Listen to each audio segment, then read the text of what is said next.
بسم الله الرحمن الرحيم. بسم الله الرحمن الرحيم. إن الحمد لله نحمده ونستعينه ونستغفره ونعوذ بالله من شرور أنفسنا ومن سيئات أعمالنا.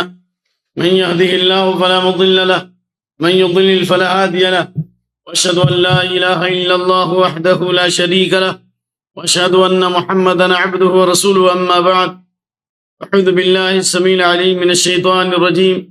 ما كنت تدري ما الكتاب ولا الإيمان ولكن جعلناه نورا نهدي به من نشاء من عبادنا وإنك لتهدي إلى صراط مستقيم. وقال تعالى: وما كنت ترجو أن يلقى إليك الكتاب إلا رحمة من ربك. اللهم حبب إلينا الإيمان وزينه في قلوبنا وكره إلينا الكفر والفسوق والعصيان واجعلنا من الراشدين. اللهم زينا بزينة الإيمان واجعلنا هداة مهتدين. رب اشرح لي صدري ويسر لي أمري واحلل عقدة من لساني يفقهوا قولي. رب زدني علما.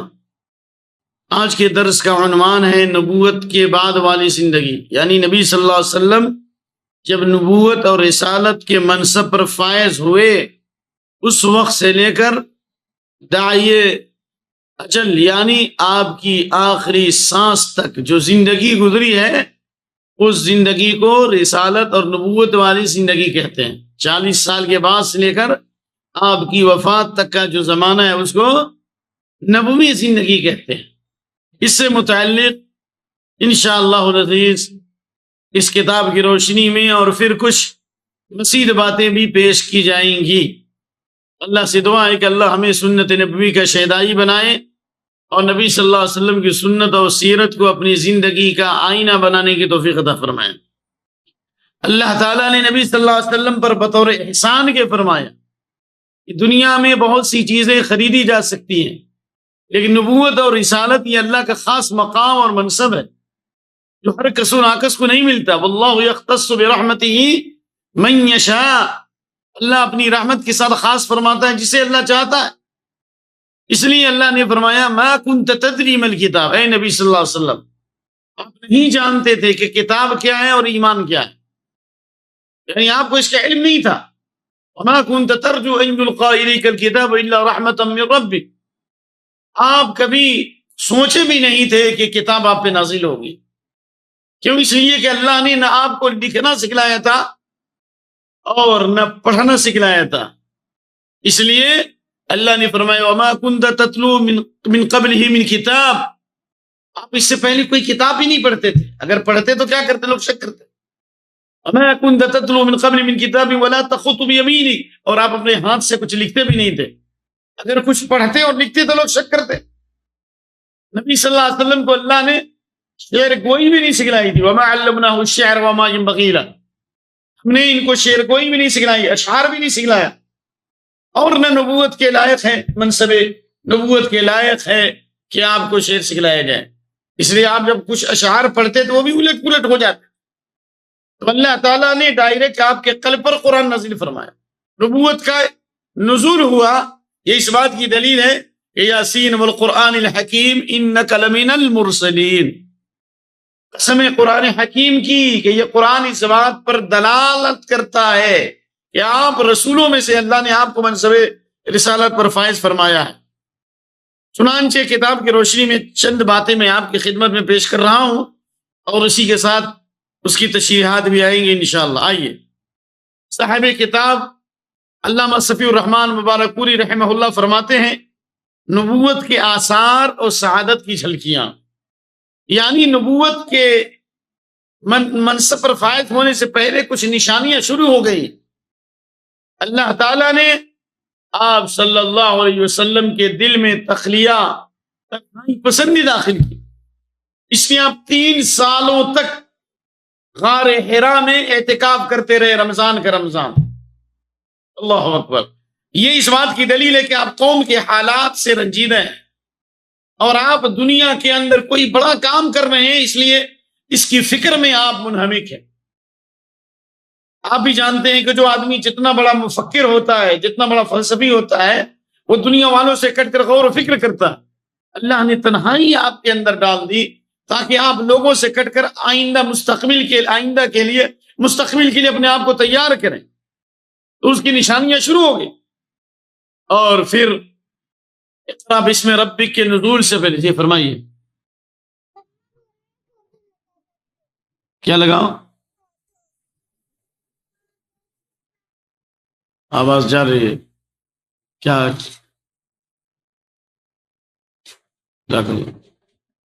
دوسری بات کہ نبی صلی اللہ علیہ وسلم کو اللہ تعالیٰ نے اقرا بسم ربک کے نزول سے پہلے 6 مہینے تک خواب دکھلایا. ٹھیک ہے نا؟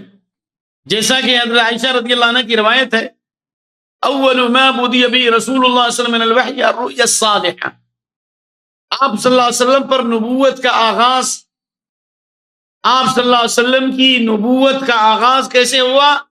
سچے اور اچھے خواب سے ہوا. فکان لا یری رؤیا، آپ جو بھی خواب دیکھتے تھے وہ بالکل سفید صبح کی طرح، یعنی دن کے اجالے کی طرح ویسے ہی ہوتا تھا. جو خواب دیکھتے تھے دن میں ویسا ہو جاتا تھا. یعنی خواب کے ذریعے اللہ نے مانوس کیا. اللہ رب العالمین نے آپ کو تیار کرتا ہے کہ مومن کا خواب نبوت کا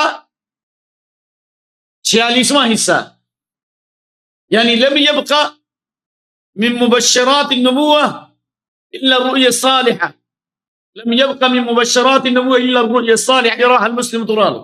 نبوت کے دروازے بند ہو چکے لیکن نبوت کی ایک بشارت باقی ہے. جس طرح نبی صلی اللہ علیہ وسلم کی نبوت کی بشارت شروع ہوئی خواب سے، اور اس کے بعد غار حرا میں جبریل آئے، اسی طرح سے نبوت کی بشارت اس امت کے لیے کیا ہے کہ سچا اور اچھا خواب اللہ دکھلائے گا. کہ 6 مہینے تک آپ کو خواب دکھلایا گیا. 23 سالہ مدت میں سے 6 مہینہ، یہ 23 سالہ مدت میں سے جو 6 مہینے کو اگر نکال لیں تقسیم کریں تو کیا ہوگا؟ 46واں حصہ. 23 سال کا 46واں حصہ کیا ہوا بھائی؟ 23 سالوں میں سے 6 مہینہ جو ہے یہ 46واں حصہ ہے. تو خلاصہ یہ ہے کہ مومن جو ایمان والا ہے، جس کا عقیدہ اور منہج صحیح ہے، اگر وہ خواب دیکھتا ہے تو اس کا خواب اس کے لیے حجت اور دلیل تو نہیں ہو سکتا، لیکن اللہ کی طرف سے ایک بشارت و خوشخبری ہے. یعنی اللہ تعالیٰ اس کے خیر چاہتا ہے. اس لیے حدیث بخاری میں، ابو داؤد وغیرہ میں اذا اقترب الزمان لم تکد روی المسلم تکذب، جیسے جیسے دنیا قیامت سے قریب ہوگی مومن کا خواب سچا ہوگا، جھوٹا نہیں ہوگا. اللہ خوابوں کے ذریعے ان کے دلوں کو مضبوط کرے گا. فتنوں کے وقت میں اللہ ثابت قدمی عطا فرمائے گا اور خوشخبری دے گا. جس نبی صلی اللہ علیہ وسلم کو خوشخبری ملی. اصدق الناس رؤیا اصدقهم حدیثا، جو جتنا سچا ہوگا، جس کا عقیدہ جتنا پختہ ہوگا، جس کا یقین جتنا مضبوط ہوگا، اس کا خواب بھی اتنا ہی سچا ہوگا. جو جتنا جھوٹا ہوگا اس کا خواب بھی جھوٹا ہوگا. چنانچہ کہتے ہیں کہ پیچھے جو حالات بیان کیے جا چکے ہیں ان کی وجہ سے آپ صلی اللہ علیہ وسلم اور آپ کی قوم کے درمیان فکری اور عملی فاصلہ بڑھتا گیا. آپ صلی اللہ علیہ وسلم قوم کی بدبختی اور بگاڑ دیکھ کر رنجیدہ رہنے لگے. ان سے الگ تھلگ اور تنہا رہنے کی خواہش بڑھنے لگی، اور یہ سوچ بھی گہری ہونے لگی کہ انہیں ہلاکت اور تباہی سے کیوں کر بچایا جائے. جب انسان کسی ماحول میں ہوتا ہے اور ماحول بالکل خراب ہوتا ہے تو کیا کرتا ہے؟ تنہائی کی زندگی گزارتا تھا کہ اپنے آپ کو بچا سکے اور ان لوگوں کو بچانے کے لیے بھی پلاننگ کر سکے. یہ نبی صلی اللہ علیہ وسلم کے ساتھ اللہ کا انتظام تھا. چنانچہ عمر بڑھنے کے ساتھ یہ رنجش اور تکلیف بڑھتی گئی. بالآخر آپ غار حرا تک آپ جا پہنچے، اور آپ صلی اللہ علیہ وسلم سال میں رمضان کا 1 مہینہ دین ابراہیمی کی بچی کچی تعلیمات کے مطابق اللہ کی عبادت کرتے رہے، اور مہینہ پورا کر کے صبح دم مکہ تشریف لاتے اور خانہ کعبہ کا طواف کر کے گھر کی لا لیتے. یعنی سیرت نگاروں کی تحقیق کے مطابق آپ صلی اللہ علیہ وسلم پورا رمضان اعتکاف کرتے تھے، لیکن آپ کے پاس پچھلی کوئی معلومات، ربانی ہدایات اور وحی الہی کی روشنی نہیں تھی. لیکن دین ابراہیمی کی کچھ نشانیاں، توحید کی باتیں اور انسانیت کی اصلاح کی فکر، یہ جذبہ آپ نے کار فرما تھا. اس لیے آپ غار حرا میں اللہ کے رب العالمین کے بارے میں غور کرتے، قوم کے بارے میں غور کرتے. کیوں حدیث میں جو الفاظ ہیں، وَالتَّحَنُّث التَّعَبُّدُ اللَّيَالِي ذَوَاتِ الْعَدَدِ، کئی دنوں تک آپ وہاں غار حرا میں رہتے اور آپ صلی اللہ علیہ وسلم اپنا کھانا پانی لے جاتے، بلکہ بعض روایات کے مطابق کبھی کبھی حضرت خدیجہ بھی آپ کے ساتھ جاتے، جب کھانا ختم ہو جاتا تو آپ پھر آتے، پھر جاتے، کبھی حضرت خدیجہ پہنچاتی تھی۔ گویا کہ یہ سلسلہ جاری رہا یہاں تک کہ آپ پر وحی الہی کا نزول ہوا اقرا بسم ربک کی شکل میں۔ جب 40 سال کی عمر پوری ہو گئی، اور یہی سن کمال ہے، اسی عمر میں عام طور سے پیغمبر بنائے گئے، تو معلوم یہ ہوا کہ 40 سال انسان کی عقل کی پختہ ہونے کی جو علامت ہے وہ 40 سال ہے، جیسے کہ اللہ نے کہا حتی اذا بلغ اشدہ وبلغ 40 سنہ، سورہ احقاف پارہ نمبر 26 کی پہلی سورہ آیت نمبر 15 ہے نا۔ یہاں تک ہے کہ انسان کی عمر جب 40 سال کی ہو جاتی ہے تو اسی عقل پوری بھرپور جوانی کو جب پہنچ جاتا ہے اور اسی عقل پختہ ہوتی ہے تو وہ دعا کرتا ہے، رب اوزعنی ان اشکر نعمتک التی انعمت علی، اے میرے رب مجھے توفیق دے کہ جو نعمتیں تو نے میرے اوپر کی ہیں اور میرے والدین پر کی ہیں میں شکریہ ادا کر سکوں تیرا، اور مجھے ایسے عمل کی توفیق دے جس سے تو راضی ہو، واصلح لی فی ذریتی، اور میری اولاد کو میرے لیے درست کر دے۔ یہ دعا اللہ تعالیٰ نے بتائی ہے اس مومن کی جس کی عمر 40 سال ہو جائے۔ تو نبی صلی اللہ علیہ وسلم بھی 40 سال سے متجاوز جب عمر ہو گئی، جس کے بیان آئے گا 40 سال کچھ مہینے، تو آپ صلی اللہ علیہ وسلم پر وحی الہی کا نزول ہوا۔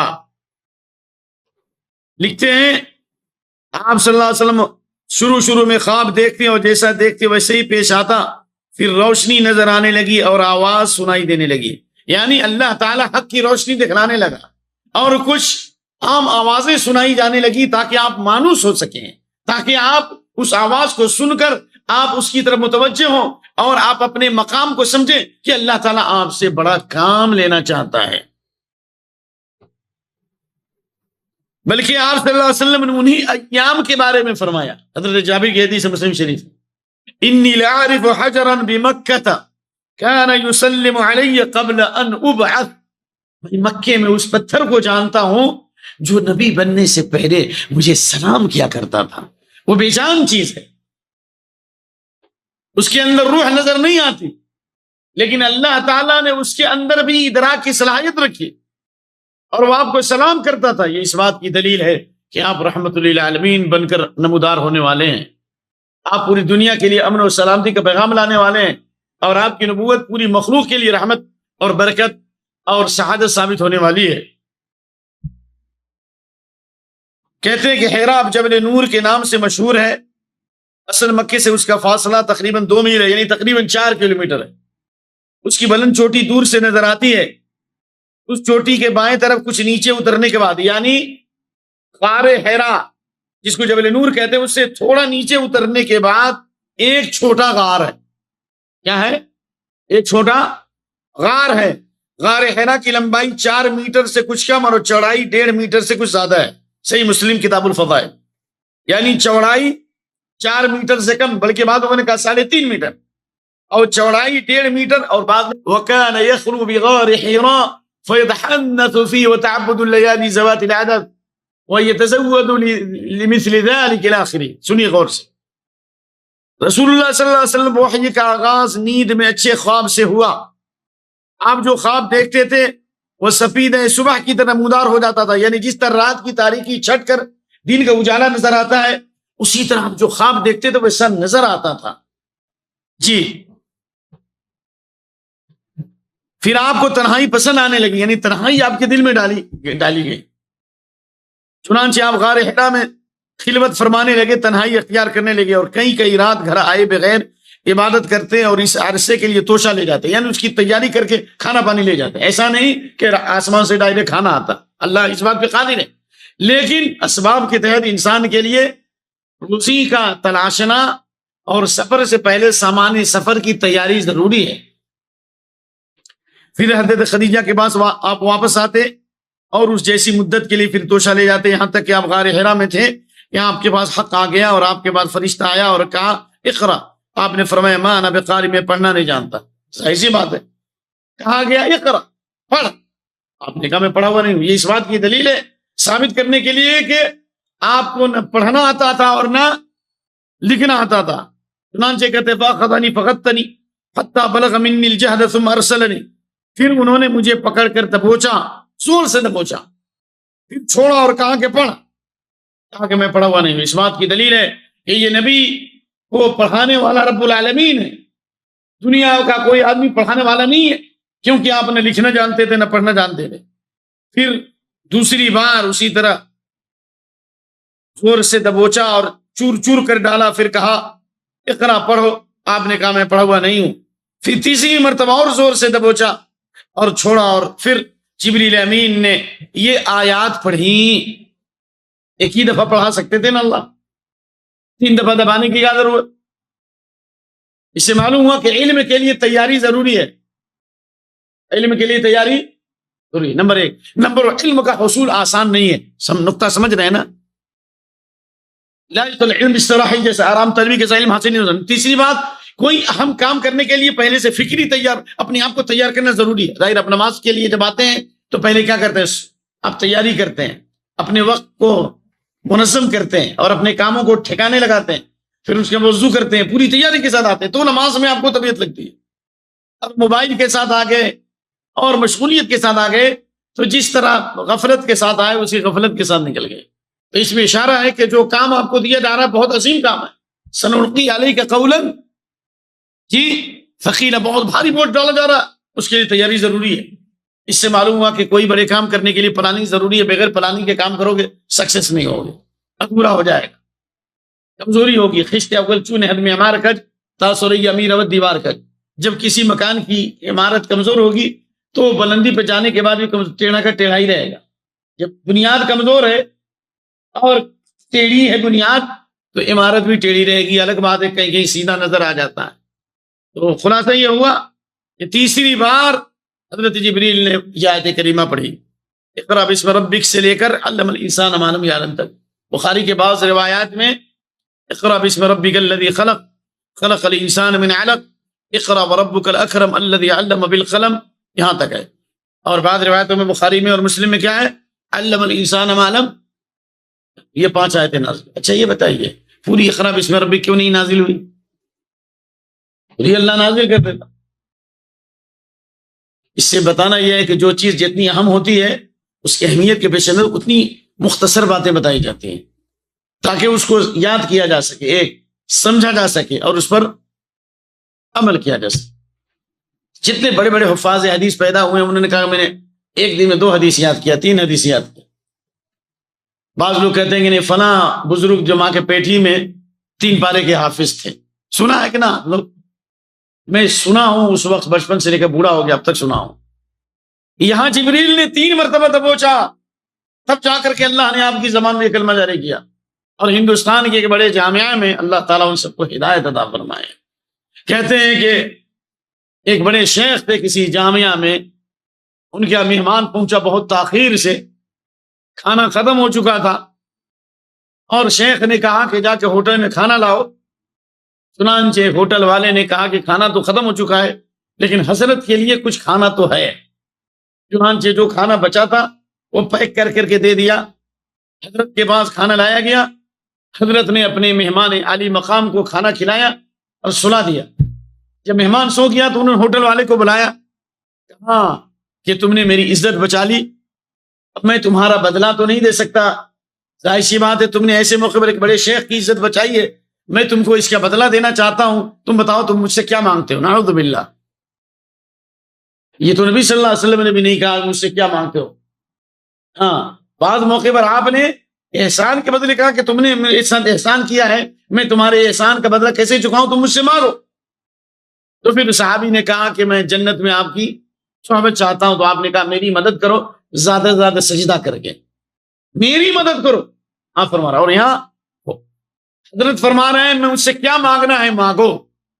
تو ہوٹل والا بڑا ہوشیار تھا جی، کہا کہ میں چاہتا ہوں کہ آپ بن جائیں، میں چاہتا ہوں کہ کیا بن جائیں؟ آپ بن جائیں، یعنی آپ کے سینے میں جو علم ہے وہ علم میرے سینے میں آ جائے۔ چنانچہ اس کو بیان کرتے ہوئے وہ عالم انتقال کر گئے، اللہ تعالیٰ ان کے ساتھ وہ معاملہ کرے جس کے مستحق ہیں وہ، کیونکہ میں کسی پہ لان تان تو نہیں کر سکتا۔ انہوں نے تمام علماء کے سامنے کہا ہمارے اکابرین کو دلوں کے اوپر بھی قدرت تھی اور دلوں پر بھی تصرف فرماتے تھے، چنانچہ وہ شیخ نے ہوٹل والے کو اپنے سینے سے دبایا، یہاں جبریل نے 3 بار دبایا تو جبریل کا چہرہ نبی کا نہ ہوا، پورا قرآن سینے میں نہیں گیا، بلکہ صرف 5 آیت آپ نے سیکھی، وہ بھی جبریل کے پڑھنے کے بعد۔ اور یہاں جب حضرت نے ہوٹل والے کو سینے سے دبایا تو چند منٹ کے بعد ہوٹل والا ٹوٹل حضرت کی شکل کے ساتھ ان کے سارے علم کا مخزن اور مرکز بن گیا، نعوذ باللہ من ذالک۔ یعنی حضرت کے سینے کا سارا علم اس کے سینے میں چلا گیا، اور جو حضرت کا چہرہ تھا ہوٹل والے کا چہرہ ہو گیا، ہوٹل والا ٹوٹل شیخ بن گیا۔ ابھی تک دیکھا کسی کو باپ کی شکل بیٹے سے نہیں ملتی ہے، بیٹے کی شکل باپ سے نہیں ملتی؟ دنیا میں کوئی مثال آپ کو نظر آئی ہے کہ دونوں مکمل ہم شکل ہو؟ کچھ نہ کچھ فرق رہتا ہے۔ اسی لیے کہتے ہیں درو گورا نہ حافظہ شمد، درو گورا حافظہ، جو جتنا بڑا جھوٹا ہوتا ہے اس کا حافظہ اللہ چھین لیتا ہے۔ اور یہ قرآن کی تکذیب بھی ہے، وَمِنْ آیَاتِهِ خَلْقُ السَّمَاوَاتِ وَالْأَرْضِ وَاخْتِلَافُ أَلْسِنَتِكُمْ وَأَلْوَانِكُمْ، اللہ کی توحید کی نشانی ہے کہ زمین آسمان کی تخلیق، زبانوں کا اختلاف، رنگوں کا اختلاف، چہروں کا، رنگوں کا اختلاف، فرق ہے یا نہیں ہے؟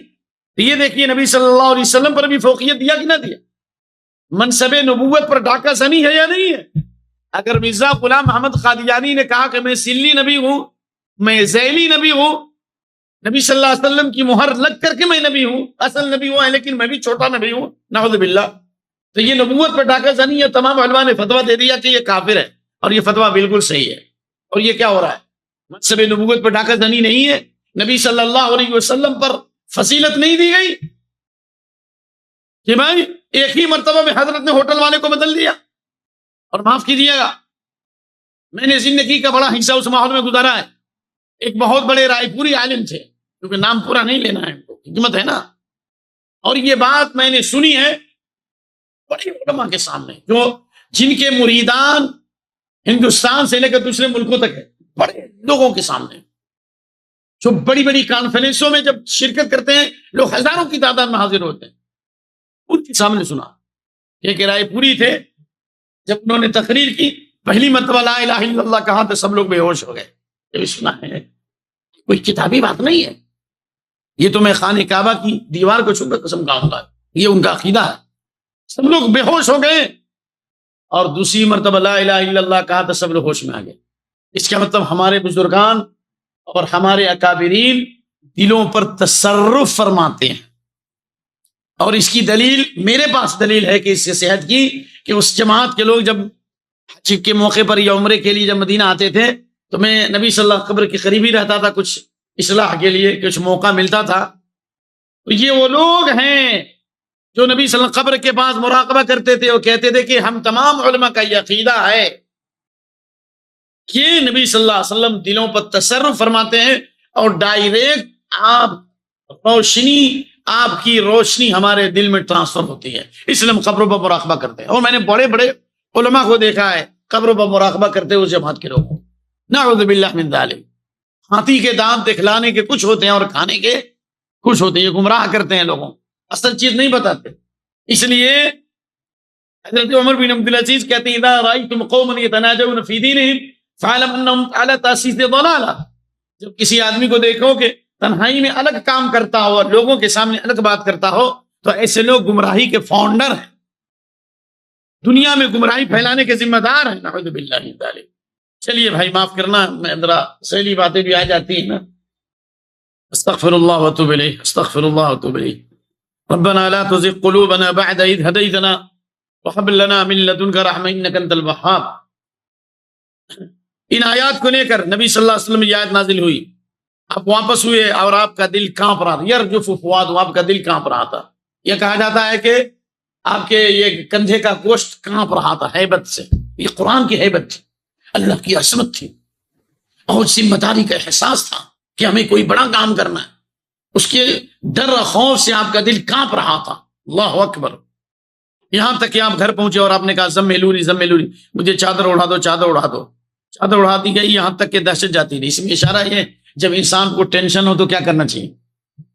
لیٹ جانا چاہیے۔ لیکن آدمی کتنا ٹینشن میں رہتا ہے، سو جاتا ہے تو سکون ملتا ہے نا۔ احد میں 70 صحابہ شہید ہو گئے اور بہت سے صحابہ زخمی تھے، نبی صلی اللہ علیہ وسلم خود زخمی ہو گئے، تو اللہ نے کیا کیا؟ ثم انزل علیکم من بعد الغم امنۃ نعاسا، اللہ نے غم کو دور کرنے کے بعد اللہ نے کیا کیا؟ امن کی نیند طاری کر دی. کیا کر دی؟ امن کی نیند طاری کر دی. چنانچہ آپ صلی اللہ علیہ وسلم نے کہا چادر اڑا دو، چادر اڑا دی گئی، یہاں تک کہ آپ صلی اللہ علیہ وسلم کی دہشت جاتی رہی. پھر آپ نے حضرت خدیجہ کو واقعہ سنایا. اس میں یہ اشارہ ہے کہ انسان اپنے راز کی باتیں اپنے ہمراز کو ہی بتاتا ہے، اور بیوی سے زیادہ ہمراز کوئی نہیں ہو سکتی. لہذا کامیاب بیوی وہی ہے جو اپنے شوہر کے جذبات کا احترام کرے اور اپنے شوہر کی باتوں کی حفاظت کرے. آپ جانتے ہیں نا کہ سب سے بہترین عورت کس کو کہا گیا؟ بولیے. مستفاد المؤمن بعد تقوى الله خيرا له من زوجة صالحة. تقوی کے بعد تقوی اللہ کے ایمان اور تقوی کے بعد سب سے قیمتی چیز دنیا کی چیزوں میں سے نیک عورت ہے. نیک عورت کی پہچان کیا ہے؟ ان امرها طاعت، اگر حکم دو تو فوراً آپ کی بات کو مان لے اور فوراً اس پر عمل کرے، جائز جو شرعی حدود میں جو بات ہے. وَإِن نَظَرَ إِلَيْهَا سَرَّتْ، اور دیکھے بیوی کی طرف تو بیوی اپنی مسکراہٹ سے اور اپنے لب الحجے سے اور اپنی زیب و زینت سے شوہر کو خوش کر دے. وَإِن غَابَ عَنْهَا نَصَحَتْهُ فِي نَفْسِهَا وَمَالِهَا، اور جب شوہر اپنی بیوی سے غائب ہو تو اپنے مال کی اور اپنی عزت و اس کے مال کی اور اپنی عزت و آبرو کی کیا کرے؟ حفاظت کرے. تو اس لیے نیک عورت کی پہچان ہے. چنانچہ آپ صلی اللہ علیہ وسلم نے جب یہ فرمایا کہ یا خدیجہ خشیت علی نفسی، مجھے اپنی جان پر خوف محسوس ہو رہا ہے، حضرت خدیجہ نے آپ کے محاسن اور خوبیوں کا بیان کرنا شروع کیا. ابھی آپ نے نبوت کا اعلان نہیں فرمایا، آپ نے اپنی دعوت کا آغاز نہیں فرمایا، صرف وحی الہی کی روشنی لے کر آئے. اقرا باسم ربک سے انسانیت کا پیغام لے کر کے آئے، اصلاح کا. حضرت خدیجہ نے کہا کلا واللہ ما یخزیک اللہ بدا، ہرگز نہیں، اللہ آپ کو ہرگز رسوا نہیں کرے گا. جو انسانیت کی فکر کرتا ہے، جو لوگوں کے لیے جیتا ہے، اللہ اس کو کبھی رسوا نہیں کرتا. کیوں رسوا نہیں کرے گا؟ اس لیے کہ انک لتصل الرحم، سب سے پہلی خوبی اور نبی صلی اللہ علیہ وسلم کی اچھائی اور آپ کی سیرت کا اہم ترین روشن پہلو بھی بتایا گیا کہ آپ رشتوں کو جوڑتے ہیں، اور جو رشتوں کو جوڑے گا اللہ اس کو اپنی رحمت سے جوڑے گا، جو رشتوں کو کاٹے گا اللہ اس کو اپنی رحمت سے کاٹے گا. اس میں حدیث ہے لا تنزل الرحمہ علی قوم فیہم قاطع رحم، ادب المفرد. جس قوم میں رشتوں کو کاٹنے والے لوگ ہوں گے اس پوری قوم پر رحمت نازل نہیں ہو سکتی ہے. نبوت سے پہلے کی صفات میں سے یہ کہ آپ رشتوں کو جوڑتے ہیں. یہاں تک کہ کافر آدمی بھی اگر رشتوں کو جوڑتا ہے، خاندانی رشتہ داری کو جوڑتا ہے، اللہ اس کا بدلہ اس کو دنیا میں دے گا، وہ مالدار ہو جائے گا اور وہ اسی بیماری سے محفوظ ہو جائے گا. نہیں معلوم ہم کو؟ ما من حتى ان اهل البيت لتكون فجرا فتنمو اموالهم ويكثر عددهم اذا تواصلوا. اگر فاسق اور فاجر بھی لوگ ہوں لیکن اگر رشتوں کو جوڑیں تو کہاں فتنمو، ان کے مال میں برکت ہوگی اور ان کی قوت میں اضافہ ہوگا، عددی قوت میں اضافہ ہوگا، ان کی تعداد بڑھے گی، بال بچے کی تعداد بڑھے گی، طاقت بڑھے گی. سبحان اللہ.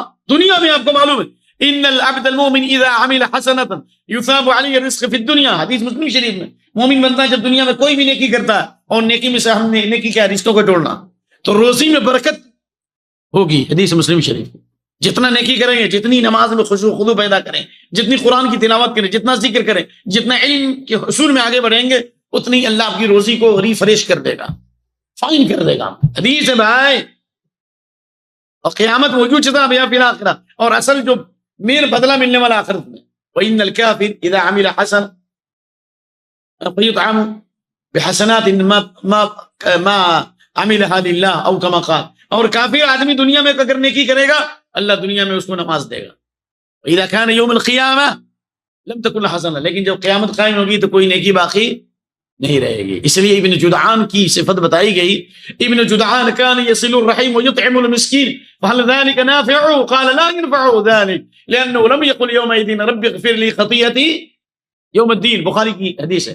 ابن جدعان جس کا ذکر آپ اس سے پہلے پڑھے ہوں گے، ابن عبداللہ بن جدعان کے مکان میں صلح کی بہت سی دفعات تیار ہوئی، اور ظلم کو روکنے کے لیے زمانے جاہلیت میں بھی لوگ بیٹھے تھے.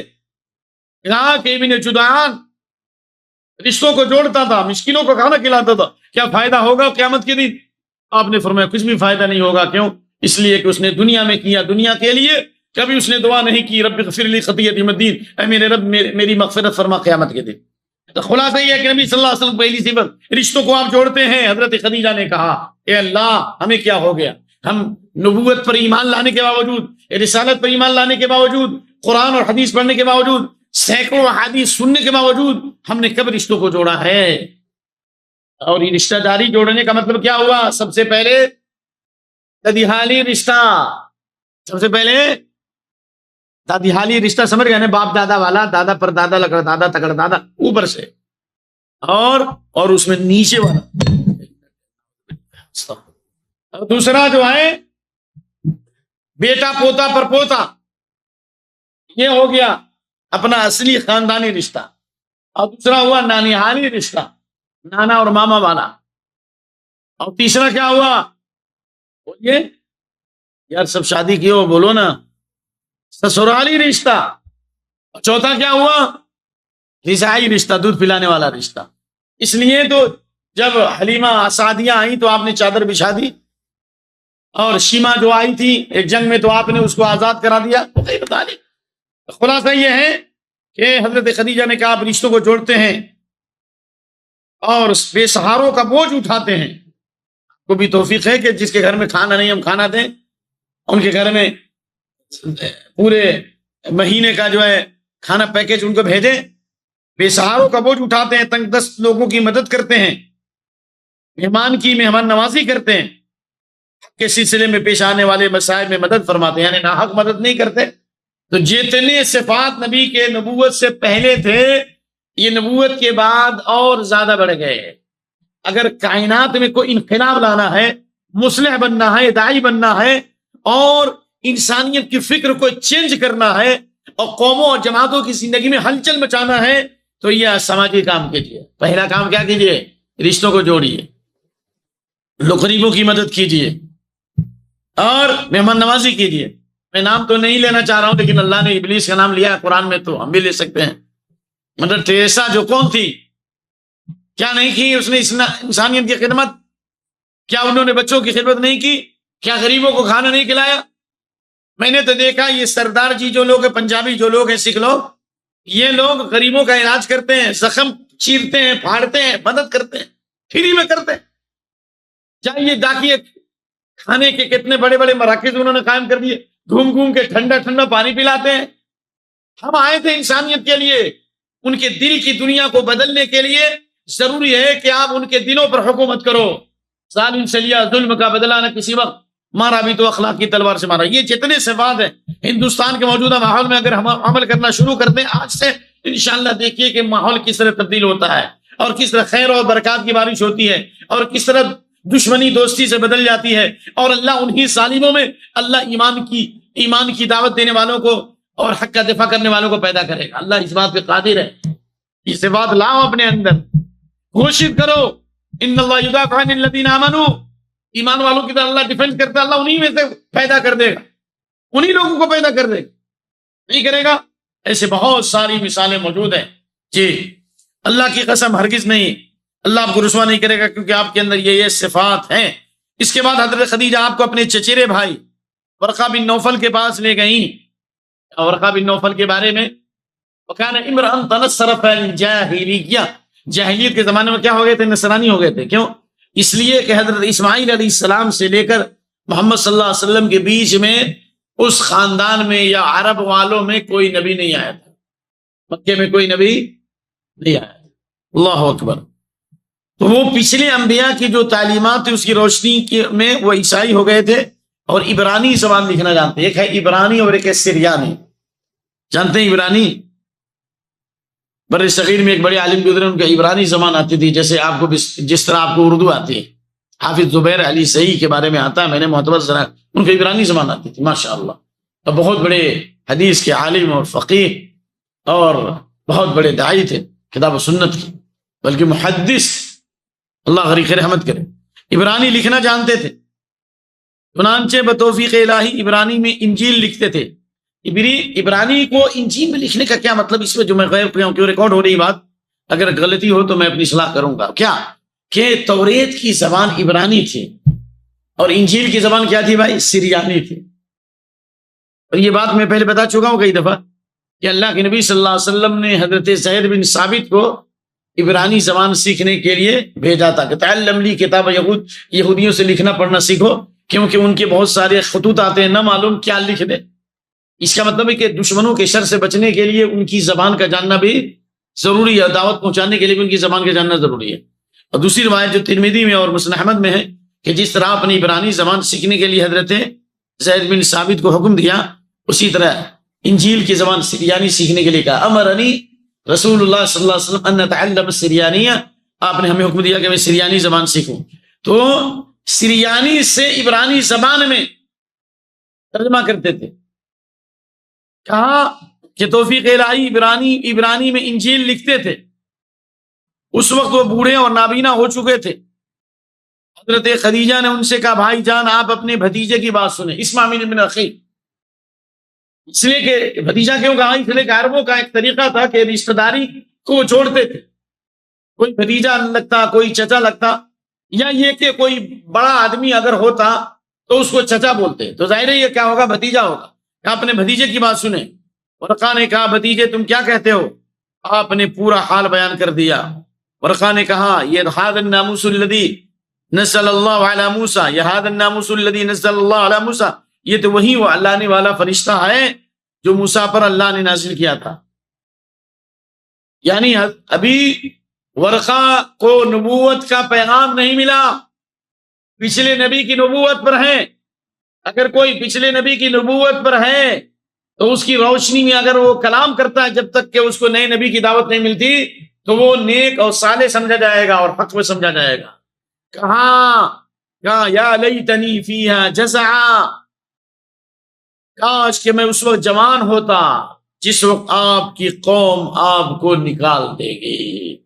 یعنی انہوں نے پچھلی کتابوں میں آخری نبی کے بارے میں جو صفات پڑھے تھے اس کی روشنی میں ان کو معلوم تھا کہ محمد صلی اللہ علیہ وسلم مکے میں آئیں گے اور مکے والے آپ کو صادق اور امین بھی کہیں گے. لیکن جب آپ توحید کی بارش جب توحید کی بارش ہوگی اور جب آپ دعوت دیں گے یہ دوست بھی آپ کے دشمن ہو جائیں گے اور یہ قوم بھی آپ کو مکے سے نکال باہر کرے گی. یہ بات موجود تھی کیونکہ میں اسے پہلے بھی پیش کیا کہ کعب الاحبار کی روایت دارمی کے اندر موجود ہے. محمد رسول اللہ، یہ توریت میں یہ بات لکھی ہوئی، توریت میں یہ بات لکھی ہے محمد رسول اللہ عبدی المختار لیس بفض ولا غلیظ ولا سخاب للاسواق ولا يجزي السيئة بالسيئة ولكن يعفو ويصفح ومولده بمكة وهجرته إلى طيبة وأمة والحمادون يحمدون الله في السراء والضراء. اب سن چکے اس سے پہلے کہ کعب الاحبار جو حضرت عمر کے زمانے میں مسلمان ہوئے یا بعض روایت میں ابو بکر صدیق کے زمانے میں مسلمان ہوئے، وہ کہتے ہیں کہ توریت میں یہ بات لکھی تھی کہ محمد میرے چنندہ بندے ہیں، سلیکٹڈ بندے ہیں، وہ بدخلق و سخت مزاج نہیں ہے، برائی کا جواب برائی سے نہیں دیں گے بلکہ درگزر سے کام لیں گے. ان کی پیدائش مکے میں ہوگی. اصل اس کے لیے معاف کرنا بھائی، یہ روایت میں پیش کیا، پیدائش مکے میں، وہی ہجرت الی طیبہ، اور طیبہ یعنی پاک سرزمین مدینہ جس کو اللہ نے طیبہ کہا اور طابہ کہا، نہ پاک لوگوں کو وہاں سے اللہ نکال دے گا. طیبہ کی طرف ہجرت کریں گے اور ان کی امت خوشحالی میں اور تنگی میں بھی اللہ کی تعریف کرے گی. تو اس لیے ورقہ نے جان لیا کہ یہ وہ نبی بننے والے ہیں، یہ منصب نبوت پر فائد ہو رہے ہیں. اور ایک مقرر کا کہ جب دعوت الہی کو جب پیش کریں گے تو یہ قوم ان کے ساتھ دشمنی کرے گی اور ان کو نکال باہر کرے گی. آپ نے فرمایا او مخرجیہم، کیا مجھے ہم نکال دیں گے؟ مجھے صادق اور امین کہتے ہیں، اپنی امانتیں لا کے دیتے ہیں، آپ کے فیصلے پر راضی ہوتے تھے، اور آپ نے حجر اسود کا جھگڑا بھی چھڑایا تھا. ورقہ نے کہا لم یات رجل بمثل ما جئت به الا عودی، کوئی ایسا آدمی نہیں جو تمہارے جیسا پیغام لایا ہو مگر اس سے دشمنی نہ کی گئی ہو. دور میں وَكَذَلِكَ جَعَلْنَا لِكُلِّ نَبِيٍّ عَدُوًّا شَيَاطِينَ الْإِنسِ وَالْجِنِّ، ہر نبی کے لیے اللہ نے فرمایا ہم نے تکوینی طور پر انسانی شیطانوں کو، جناتی شیطانوں کو آزمائش کے لیے متعین کیا، جو اپنی باتوں کو، باطل باتوں کو خوشنما بنا کر پیش کرتے تھے، لوگوں کو حق سے روکتے تھے. یہ اللہ کا نظام ہے. کہا اگر میں نے تمہارا زمانہ پایا، یعنی جس دن تمہاری قوم تمہیں مکے سے نکالے گی، وَإِن يُدْرِكْنِي يَوْمُكَ أَنْصُرْكَ نَصْرًا مُؤَزَّرًا، یہ الفاظ ہے، میں آپ کی زبردست مدد کروں گا، پورے طور پر مدد کروں گا. جان پر کھیل کر مدد کروں گا۔ لیکن اس کے بعد ہی ورقہ بن نوفل جلد ہی فوت ہو گئے اور وحی کا سلسلہ کیا ہو گیا؟ بند ہو گیا۔ خلاصہ یہ ہوا کہ نبی صلی اللہ علیہ وسلم کی نبوت کا آغاز اقرا بسم ربک سے ہوا، اور اس کے بعد کچھ دنوں تک وحی بند رہی۔ بعد نے کہا کئی سال بند رہی، غلط بات ہے، کچھ دنوں تک، بعد نے 15 دن لکھا، لیکن صحیح بات ہے وہ دن کسی کے پاس کسی تحقیقی روایت نہیں اقرا بسم ربک کے بعد کتنے دن وحی بند ہوئی۔ لیکن اس کے بعد جو وحی آئی یا ایھا المدثر، جو حضرت جابر وغیرہ کی جو روایت، اس کی روشنی میں آپ پر پہلی وحی اقرا بسم ربک آئی، علم سے آپ کی نبوت کا آغاز ہوا اور دعوت سے آپ کی رسالت کی شروعات ہوئی۔ پہلی وحی علم، دوسری وحی تبلیغ۔ علم آ گیا، تبلیغ کرنا، اسے معلوم بغیر علم کے تبلیغ نہیں کرنا، پہلے سیکھنا ہے، ورنہ نیم ملا خطرے ایمان اور نیم حکیم خطرے جان۔ علم حاصل کر لیجیے تب دعوت کا کام کیجیے، ورنہ بغیر علم کے دعوت دیں گے تو آپ خدا کو جدا پڑھ لیں گے اور اندھے کو اندھیرے میں بڑی دور کی سوجی۔ لہذا قل هذه سبیلی ادعو الی اللہ علی بصیرۃ انا ومن اتبعنی، میں اور میرے ماننے والوں کا یہ منہج ہے قیامت تک کہ اللہ کی طرف بلاتے ہیں، نہ نفس کی طرف، نہ مسلک کی طرف، نہ جماعت کی طرف، نہ شخصیت کی طرف، نہ کسی خاص محدث مفسر کی طرف، نہ کسی مینیفیسٹو کی طرف، کوئی نام لے کر فلاں کی طرف، نہ، اللہ کی طرف بلاتے ہیں۔ لیکن بلانے کے لیے بصیرت چاہیے، یعنی علمی بصیرت، علم چاہیے دعوت سے پہلے، جس کو دے رہا اس کی زبان کا علم، یہ بھی بصیرت، ماحول کی بصیرت، ماحول کی بصیرت، ان کے جذبات کی بصیرت، کتنی بات بولنی ہے اس کی بصیرت، اس لیے، اور نرمی کی بصیرت، صبر کی بصیرت، یہ سب بصیرت میں داخل ہے۔ اور اللہ کی پاکی بیان کرو، اپنی نفس کی پاکی نہیں، اپنی جماعت کی پاکی نہیں، اپنے خاندان کی پاکی نہیں کہ میری جماعت یہ کرتی ہے اور پوری دنیا میں ہم نے تبلیغ کا جال بچھا دیا اور ہم سب سے بڑی تعداد میں، ایسے لوگ نکمے لوگ ہیں، کبھی کامیاب نہیں ہوتے یہ لوگ۔ سبحان اللہ، پاک ہے، اللہ کی پاکی بیان کرو، اللہ ہر عیب سے پاک ہے۔ وما انا من المشرکین، اور دعوت کی بنیاد توحید پر ہو اور شرک سے برات کا لانا۔ میں شرک بھی نہیں کرتا اور شرک کرنے والوں کے ساتھ بھی نہیں رہتا، شرک سے بھی دور رہنا، شرک کرنے والوں سے بھی دور رہنا۔ وہ دعوت نبوی دعوت ہوگی، وہ صحابہ والی دعوت ہوگی، وہ وحی ربانی والی دعوت ہوگی، وہ ربانی چینل والی دعوت ہوگی۔ تو انشاءاللہ اگلا درس جو ہے، اللہ کی توفیق سے اگلا جو درس آنے والا ہے، آپ صلی اللہ علیہ وسلم پر دوسری وحی کا جو نزول ہوا، اور پھر آپ صلی اللہ علیہ وسلم پر اس وحی کے بعد آپ نے دعوت کا کام کیسے شروع کیا، اور آپ صلی اللہ علیہ وسلم نے اس دعوت کے لیے کیا حکمت عملی اپنائی، اور پھر اس سے کیسے افراد تیار ہوئے، اور اس کے نتیجے میں مکہ سے حبشہ کی طرف، اور حبشہ کے بعد پھر مدینہ کی ہجرت ہوئی، اور جتنی لڑائیاں اور جنگیں لڑی گئیں سب کے سب لا الہ الا اللہ کے لیے لڑی گئیں۔ یہ فریق فی الجنت و فریق فی السعیر، ایک فریق جنت میں، دوسرا فریق جہنم میں، یہ کلمے کی بنیاد پر۔ تو اس سے متعلق انشاءاللہ اگلا درس ہوگا۔ آج میں نے 15 منٹ زیادہ لے لیا آپ کا، کیونکہ میری نگاہ گھڑی پر نہیں تھی اور میں مشغول ہو گیا، اور کچھ واقعات بیان کرنے میں بھی، جس کے لیے میں ابھی بھی معذرت کر رہا ہوں۔ اللہ تعالیٰ معاف فرمائے ہمیں بھی اور آپ کو بھی۔ سبحانک اللہم و بحمدک، اشہد ان لا الہ الا انت، واستغفرک واتوب الیک۔